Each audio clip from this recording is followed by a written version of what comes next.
Hi అండి, అందరికీ నమస్కారం. ఇప్పుడిప్పుడే మరొక లేటెస్ట్ బ్రేకింగ్ న్యూస్ అయితే రావడం జరిగింది. అదేమిటంటే 70 ఏళ్ళు దాటిన వారందరికీ కేంద్రం మరో గుడ్ న్యూస్ అంటూ ఇప్పుడిప్పుడే మరొక లేటెస్ట్ న్యూస్ అయితే రావడం జరిగింది.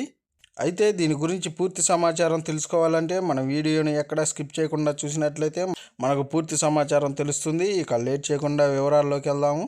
సీనియర్ సిటిజన్లకు కేంద్ర ప్రభుత్వం గుడ్ న్యూస్ చెప్పింది. వారి ఆరోగ్య సంరక్షణ కోసం ఎలాంటి ప్రీమియం చెల్లించాల్సిన అవసరం లేకుండానే జీవిత బీమా సేవలు ఇంకా సేవల కోసం పన్నుల నుంచి మినహాయింపులను ప్రవేశపెడుతుంది.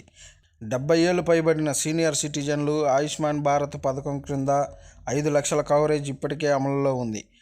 అయితే వారికి ఉచిత ఆరోగ్య బీమా సౌకర్యం అవకాశం ఉంది.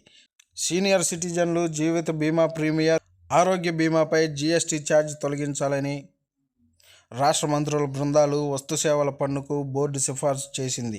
5 లక్షల రూపాయలు ఉన్న సీనియర్ సిటిజన్ ఆరోగ్య బీమాను జీఎస్టీ నుంచి మినహాయింపు, ఇంకా 5 లక్షల కంటే ఎక్కువ కవరేజ్ ఉన్న బీమాపై 18% పన్ను రద్దు చేయాలని కౌన్సిల్ని ఆదేశించింది. ఇక 20 లీటర్ వాటర్ బాటిల్, సైకిళ్లపై జీఎస్టీని 18% నుంచి 5%కి తగ్గించాలని కూడా సిఫార్సు చేసింది. లగ్జరీ హ్యాండ్ బ్యాగ్స్, షూలపై కూడా జీఎస్టీ రేటును 18% నుంచి 28% పెంచాలని పేర్కొంది. ఈ సిఫార్సుని ఇప్పటికే కేంద్ర ఆర్థిక మంత్రి నిర్మలా సీతారామన్ జీఎస్టీ బోర్డుకు ఇచ్చారు. జీఎస్టీ బోర్డు నవంబర్లో దీనిపై చర్చ జరిపి ఒక ఫైనల్ నిర్ణయం తీసుకోనున్నారు. కేంద్రం ప్రవేశపెట్టిన ఈ జీఎస్టీ పన్ను తగ్గింపు విధానాలు కొంతమేరకు సీనియర్ సిటిజన్లకు ఊరట కలిగిస్తాయని చెప్పొచ్చు. అంతేకాదు, షూస్, హ్యాండ్ బ్యాగ్స్ విషయంలో కూడా ట్యాక్స్ తగ్గించి వాటిని చౌకగా దొరికేలా చేశారు.